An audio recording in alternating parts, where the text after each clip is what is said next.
Welcome to the Future of Education. My name is Michael Horn, and I'm delighted with my guest today, Stephanie Krauss, who is the author of the new book, Making It. She has a lot of really interesting roles in and around education, has for a long time, Jobs for the Future being one that I'm most familiar with and love the work that they do. But first, Stephanie, welcome to the Future of Education. I'm excited to talk about your new book with you. Thanks, Michael, so much. Really glad to be here. And I'm talking to you from very snowy, extremely cold St. Louis today. So I think you beat us in the cold in Boston, but we have a fair amount of snow. We've got a couple feet on the ground, I think. So I don't know how we compete with you on that front. But where I'd love to start the conversation for folks that tune in is, how did you get into this path of education in the first place, and what really drives you to wake up every day and try to create a world where there's more opportunity for more kids? So I think my education story is like a multi-act play that has some real divergent paths in it. So thinking about my education story, I think act one is, as a kid, I loved school. I wanted to be a teacher. I loved my teachers. I wanted to go to school. And then somewhere around middle school, I'm one of five, and my older brother was not doing well, and he was on a path that would eventually lead him to dropping out. I have three brothers who are younger, and I grew up in a small town in the Northeast, and the folks in the community watched my brother and kind of turned to me and thought, she's next. She's a smart kid, lots of potential, but isn't it a shame that she will probably drop out like her brother? And the truth is, I did. So a part of my education story is I loved learning and I loved school originally. And I think I learned early on that an education or a school experience is not always the same as a learning experience. And so I think that my love of learning took leaving, which is such a strange thing to consider, but that was a major departure point for me. The last full year of K-12 that I completed was actually 8th grade, which is a funny thing because, Michael, we've known each other for some time, and I show up in the reimagining high school space, and I ran a high school, but didn't actually complete high school. So, the other space that we show up together is in higher ed. My education experience individually was dropping out, getting a GED, and starting in community college. And then I went to a little college in the South, starting at 16 and graduated at 18 because nobody told me how many credits you're supposed to take in college. So I was taking 23, 25 credits every semester. And my best friend pulled me to the side and said, "You're going to graduate." And I looked at him and said, Jake, 18-year-olds cannot graduate from college. And he said, "You took too many courses." So I went from community college to this small private college, then to a state university, got my master's in education, and became a teacher. And after a couple of years of teaching, I really understood that there were so many impacts on these kids' lives that had nothing to do with what I could create in the classroom. That quality of living and learning were so interlinked that I had to leave again. And so I left school again, this time as a teacher, even though I loved it and I'd wanted to be a teacher forever, and took my GED and now my college degree and my graduate degree. And I came to St. Louis and got a graduate degree in social work. And I walk through that story because I think it's so interesting, the diversity of experience there and how it undergirds a part of the book, the personal anchor in it around really this question of, so if completing high school or completing college is sometimes a proxy for readiness, but not always, like what actually do we need to be ready for a job, ready for college, ready for what comes next? One other thing that I'll just bring up is that among the 5 siblings in my family, we went from my older brother drop out, no GED, and he became extremely well known as a comedian and a slam poet and a writer, all the way to the baby who went to Harvard on a full scholarship, and he had been a valedictorian. Or not a full scholarship. He'll get me on that one, on a scholarship. Sure. Right. Financial aid, yes, et cetera. Yeah, but I get the point. Yeah. And so, last thing I'll say here is, I think what brings me to the work today, particularly working nationally, I ended up not only teaching, but running a school for youth who had also been pushed or pulled out. So overage, undercredited youth in St. Louis. And today I feel like I'm a steward, not only of my own story, but of theirs. And so, throughout the years sort of became intimately aware of the things that make learning possible, and then the school experience, and when those things connect or when they actually aren't connected in the ways that they need to be. So it's so interesting, by the way, because as you described that, I didn't know that pathway. But as you said, it's a distinct pathway, right? That we tend not to talk about or think about. I know one of your passions, and we'll get into the book in a moment, but I just have to go here first, which is one of your passions I know is thinking about how do we credential experience in very different ways and acknowledge the skills and knowledge and other skills that maybe we don't quantify today, right? But that you clearly learned in navigating the path that you did. I imagine that passion for credentialing and certificates also comes out of that personal story. I think so. There are a couple of things that stick out there. One is, this fundamental belief that has to be born from personal experience, that if you know it and you can show it, you should get credit for it. And one of the biggest pieces of this for me was actually running this school for overage and undercredited youth. So we had 17 to 21-year-olds. They would come to us from every school across the region, and they all had 3, 5, 7 credits out of 21 that were needed. And at the time, the law in Missouri was that I think it was like you needed 7,820 minutes of instruction to get 1 credit, and then you needed 21 to graduate, but the state would stop paying for you on your 21st birthday, unless you had a disability, and then it was your 22nd birthday. So literally the math did not add up.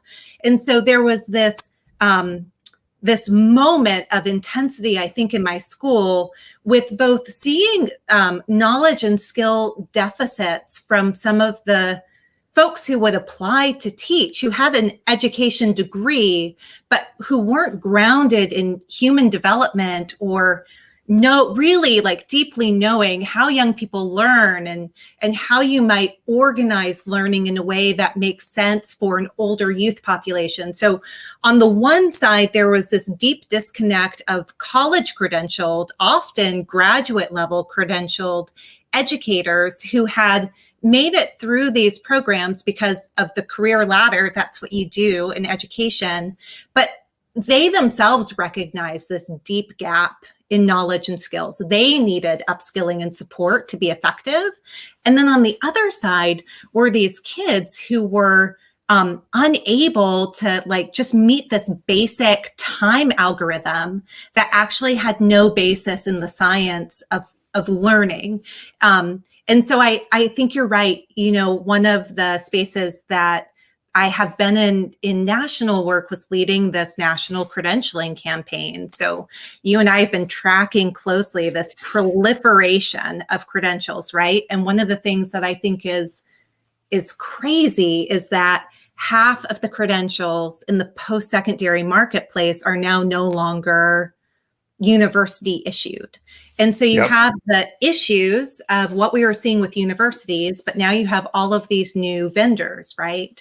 And I know we both have been thinking about our work around quality assurance, like what actually makes a credential a good one, and who says it's good, and when is it worth the investment? I think obviously you're very passionate about this question of choosing college, and I similarly choosing credentials, this conflation of brand versus the knowledge and skills that you get, right? Is this recognized? And then if it's recognized or not recognized, is it really equipping you in the ways that you need to be equipped? And that's a real challenge right now.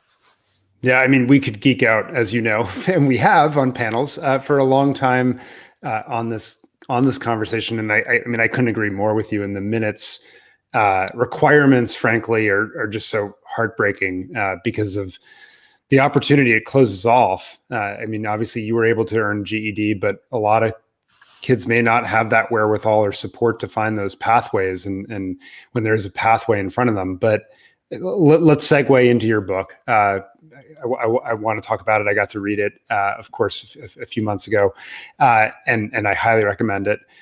So, Making It is the name, and it's about. I put it in the narrative, frankly, of like, Diane Tavner wrote the book Prepared. It's these set of books around what do students, kids, individuals really need to succeed in life, and that's from a school perspective, but beyond, right? In a society that is rapidly changing and so forth. So before we get into the content of the book and some of the themes that you'd love to pull out of it, I'd love to get your why. Like, why this book right now? Why was it so important, given everything going on in the macro education and changing of work landscape? So thanks for asking the question, because there is a really important why. I wrote this book as my love letter back to the education front lines. I left national work when my second born was a baby, I left local work now 8 years ago. And so for 8 years, I've been able to participate in these conversations happening all across the country, across education and workforce and higher education, city level, state level conversations that when I was running a school and in a classroom, I didn't even know existed, honestly. Like, I would get resources and I would get some news digests, but these conversations around the future of work and what was happening in the economy and how the credentialing market, what we just talked about, how the credentialing marketplace was changing. And wait, it's a marketplace, it's not a college. And over time, I just built up this base of knowledge, and I felt really morally obligated to get the word back out to parents, to teachers, to education leaders, because I kept imagining being back in school and thinking about, as an educator, education leader, this like college for all, 4-year university. We've got to get them to graduation, get them into university, get them through the 4-year degree, get them to the job, get them to the next job, get them to save money and retire. And that whole social contract not only is deeply inequitable, but it's just like flawed and fully obsolete at this point. Totally. I think that tipping point for me, your girls, my boys are around the same age. And one of the things that came out, which is really a theme through the book, but has changed me as a parent and really impassioned me as someone, as an advocate on the national sort of circuit, is the way that science and society have evolved. Our kids with the right resources and opportunities should live to be 100, which means that they're going to have like a 70 to 80 year working life. They're going to have a literal, like our lifetime, a lifetime of work, a lifetime of learning. And that's if they're resourced. And then you look at some of the poorest communities where there are the fewest opportunities and resources, where there have been huge spikes of violence, even in the last year. They can't get their kids, the promise of getting through the first quarter is in question. And so we are moving, I think, and it, again, really sort of motivated me to write the book.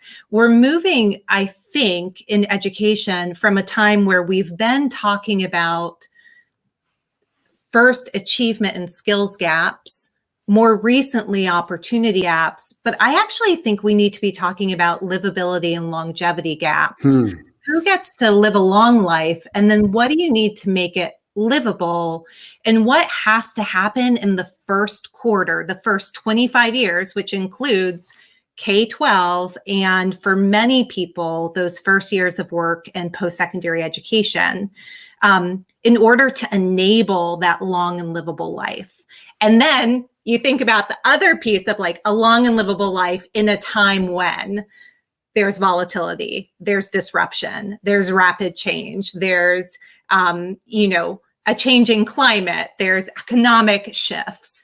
And so that's when my like mama bear heart really connects to getting the word out. So what the book attempted to do, and we'll see what people think, was actually like, could I write something in a way that felt like we were sitting down for coffee in a post-pandemic world, and where this information about how the workforce is changing, how just our kids are being rewired by this current situation, what the new contract is, could be talked about in a way that felt very conversational. And that's the love letter piece, right? Like, you don't have time to read something that's not enjoyable if you're on the front lines and if you're parenting.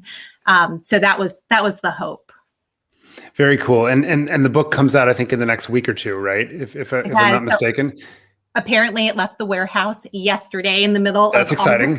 Snowstorms. And it comes out for bookstores March 3rd. And then for folks who are audiobook listeners, it comes out on March 9th on audiobook.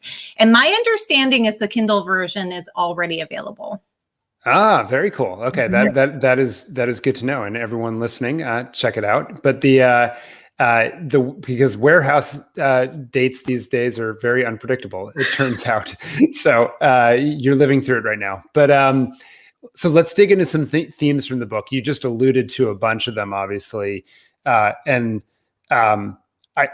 grabbed onto the longevity and livability piece of it because it dovetails with a book that just came out also, Long Life Learning by our friend Michelle Wise, who talks a lot about similar dynamics that you're talking about. She's obviously talking about it from once you're in the working adult world. You're earlier in that spectrum, but also I would argue like a little bit more of the system and the interplay between all these different, K-12 and higher education and like that, those interactions. So I'd love to hear like what are the couple takeaways you want someone to have from this conversation as they read the book? So first off, what great timing to be able to work with Michelle and have both of these books come out. And I do think this 100-year life is a really key piece, because we have to shift our understanding from this college and career readiness idea of what that means and what adulthood is going to look like in this warm handoff at 18, and really reconfigure what actually does life require. We have historically in the youth serving space spent time not only thinking about college and career readiness, but thinking about career pathways, career and technical education as being very specific. And the idea is, historically that you're on this pathway and you might diverge a little bit and you might have 2 or 3 careers, but as Michelle would tell you in her book, if the potential is a 80-year, 90-year working life, and it's in this age of volatility, you can only imagine how many different types of careers that will require, what the financial realities would be. So to walk through a couple of the key themes, especially if there are folks who have kids who are listening to this, regardless of what your job is, if you are at home with children today, I think the first thing for us to know as parents is that our kids are being raised in recessions. So if we look at last year's graduating class and this group of seniors, they started kindergarten during the Great Recession, and they're graduating and launching out in the middle of COVID. And yet another, yep.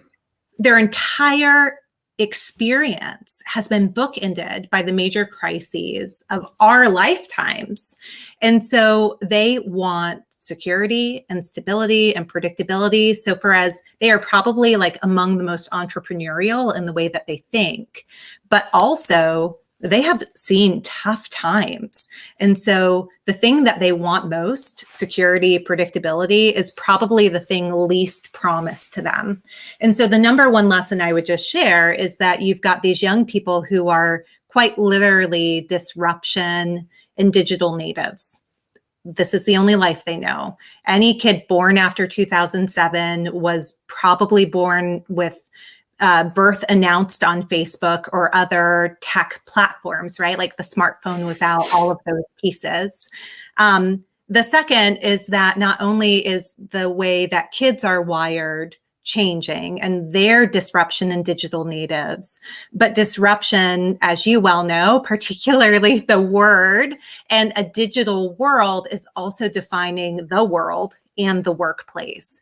And so I think just understanding that we need to tune in not only to what is the work, but what is the working life and what are the things driving both. And so the book talks about, just super quick, these three things. So I talk about machines, markets, and momentum. And just the quick of it is like, things are moving super fast. We feel it, right? We feel the overwhelm and the overload.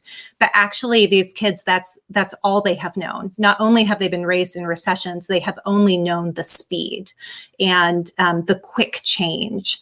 And that technology is playing in really intense ways where not only are we using it, but we are working alongside it or sometimes working for it.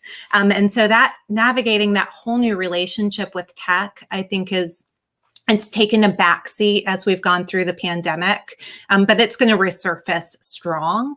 And then I think in terms of market changes, like we never think about that as educators and youth workers. No, we don't. We don't talk about it a lot. Yeah. Money, all of that stuff feels so far. And yet going back to the first question you asked me, like that link between quality of living and learning, I don't think we can come out of this past year and not really tend to the fact that what is happening in the economy and what is happening in our communities and the way that they function has a deep impact on kids, and what is happening in the financial life or in the work life of parents really deeply impacts. And we've known it, but we've seen it so much more intensely. Yeah, I mean, I'd love to dig in there for a second because it's something you talk a lot about in the book from an equity lens, obviously. But in particular, you know, the school system, for it, the way it's set up right now, assumes that you have certain background resources, background knowledge, background connections, background assets.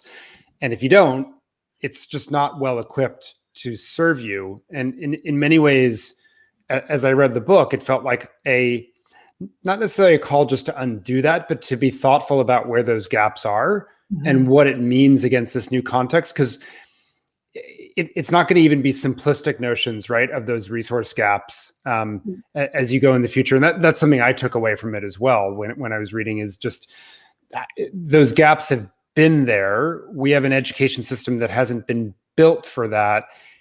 And because the world is changing, actually, what you have to do to re-architect the system is going to change quite a bit too.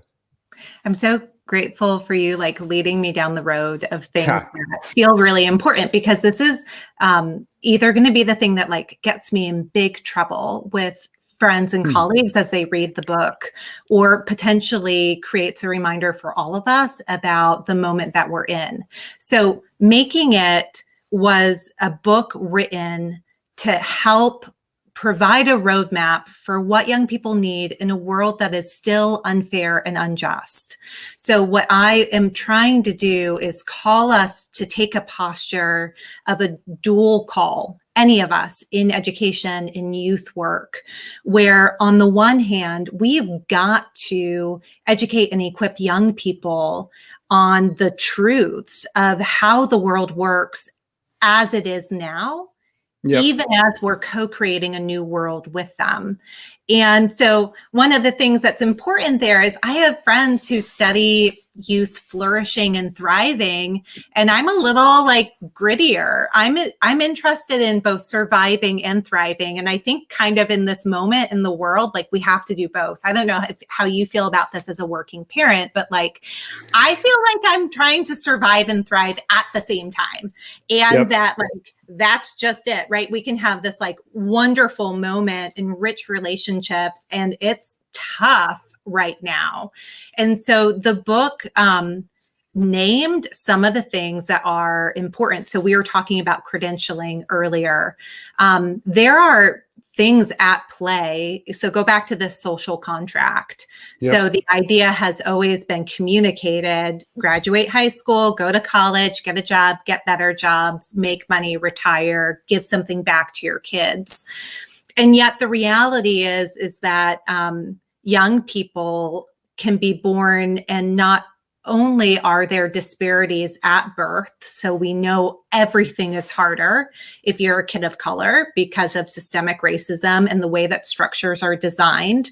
And then it just gets harder from there if there's more marginalization underneath, if you're poor, if you've got a disability, if there are other pieces at play, if you're not in the majority from a gender or sexuality perspective. But there are these other pieces that we have perpetuated in education that are dangerous. And one of the key things is to say, if you are credentialed and skilled, you'll be okay.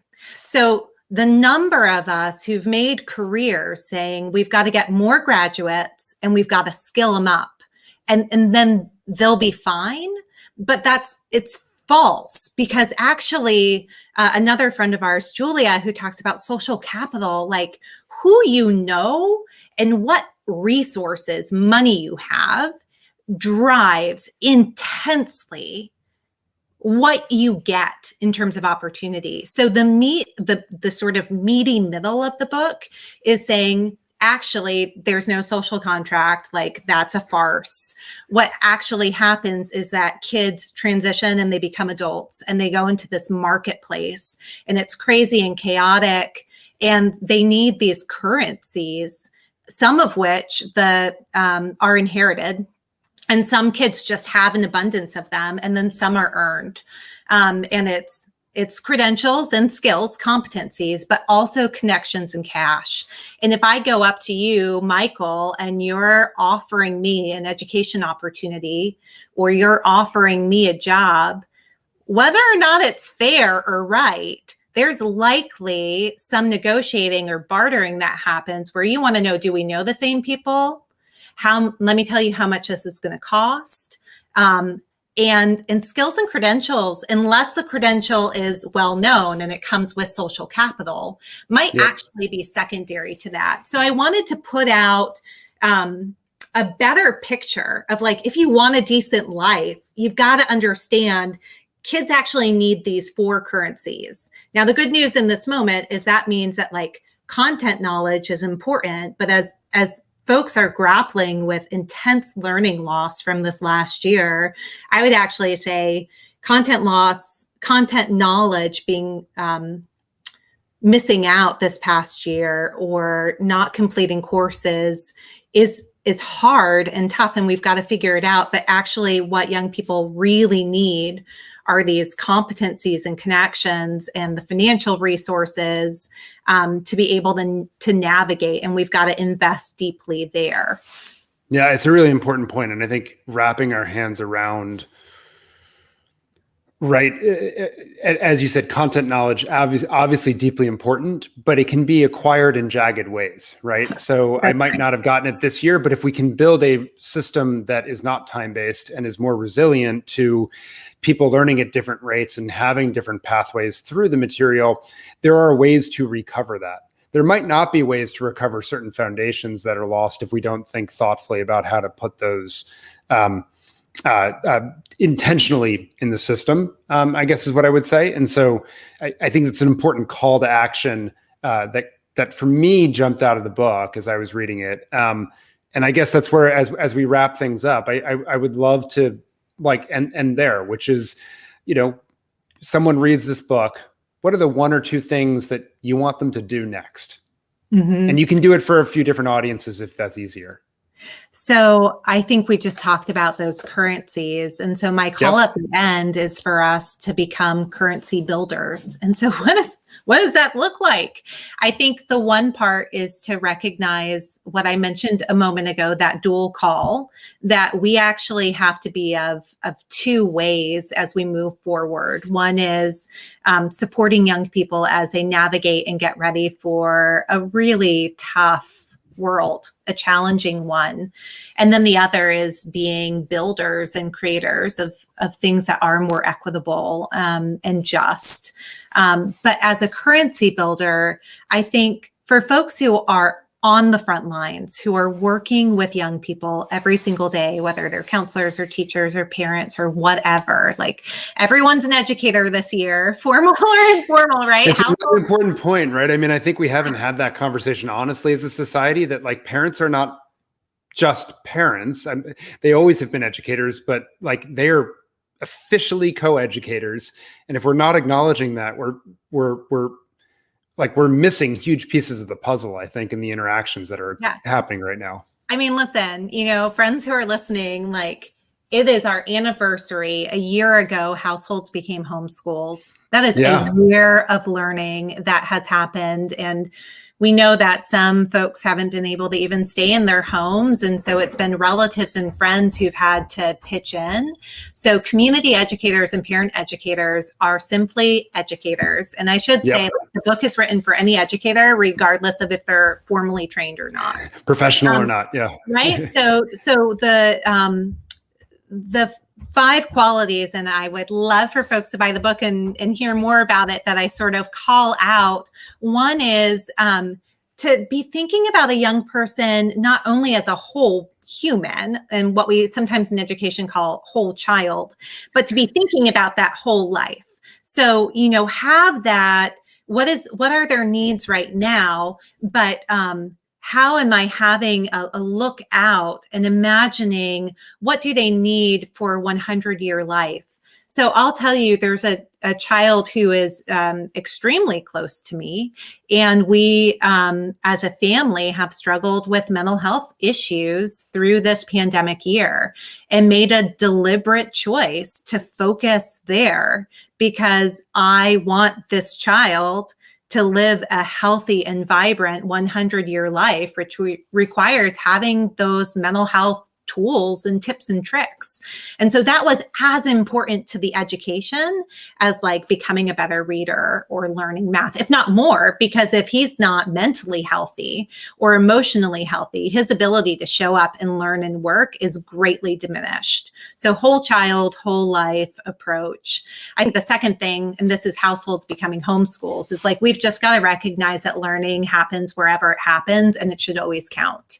And so for folks who are designers of education in K-12 or in higher education, I would just really encourage you. I think that all of this has lasted way longer than we imagined, and we've got to shift out of crisis schooling and actually consider a version of learning that is adaptable whenever or wherever young people need it.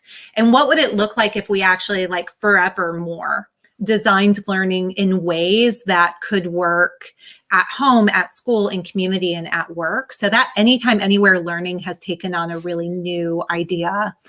The third piece is really understanding, or third and fourth, is that we have a role to advocate and ally with young people and to support their journeys in ways that may go beyond where we're trained. There's this whole chapter that I wrote about cash and the need for folks just to have like money in the bank or money to spend and save.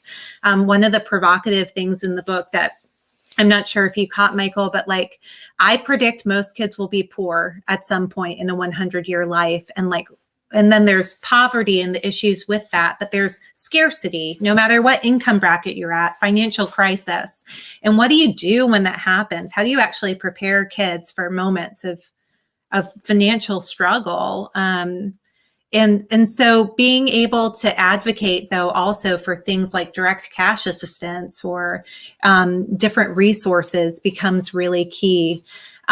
So those are a couple of the pieces, but I just want to offer kind of one provocative question that I had while I was writing the book, and that I've been thinking about a lot. And, I'm thinking about your background also in thinking through disruption and big life changes. And that's like last February, this time last year, I was sitting in a room with folks from all over the country, and we were talking about child and youth well-being. And it was less than 2 weeks before the entire country shut down.